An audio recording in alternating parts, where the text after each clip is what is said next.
US interim government says it has reached a landmark agreement with the Kurdish-led forces to integrate them into the state institution as it tries to unify the country's diverse communities after a decade of civil war. Interim President Ahmed al-Shara announced the deal on Monday, saying that the agreement with the Kurdish-led Syrian Democratic Forces, that is the SDF, is aimed at ensuring the rights of all Syrians in representation and participation in the political process and all state institutions based on competence regardless of their religious and ethnic backgrounds. The agreement marks a significant victory for Shara, who has been working to mend Syrian division. It comes in the wake of the deadliest violence the country has been since, with the Assad fall last year, with the 700 people killed in the weekend clashes between the government loyalists and minority Alawites. As part of the border push to consolidate control, Shara has called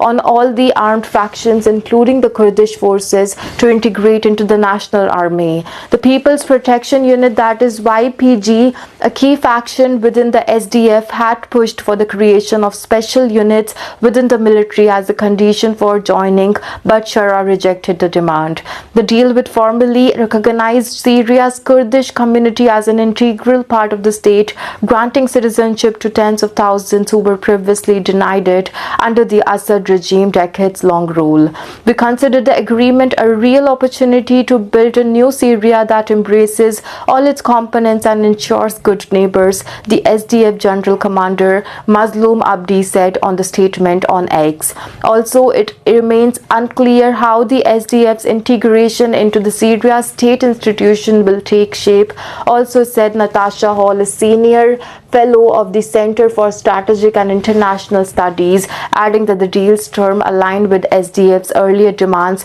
previously rejected by Shara. Right now, the SDF is allowed to hold on to its weapon and basically maintain the same structure that it did in the northeast, so they could also further fragmentation that can take place in the future. It also comes nearly 2 weeks after Kurdish militant leader Abdullah Öcalan called on his follower in the Kurdish Workers' Party, that is PKK, to lay down their arms and dissolve the group, potentially ending a decade-long conflict with Turkey that held claimed about 40,000 lives and impacting Kurdish militancy across the region. Turkey claims that the YPG, which forms the backbone of the SDF, is part of the PKK. After Öcalan's call late last month, the SDF Abdi said that the calls to lay down arms was for the PKK guerrillas and not about us here in the northeast Syria.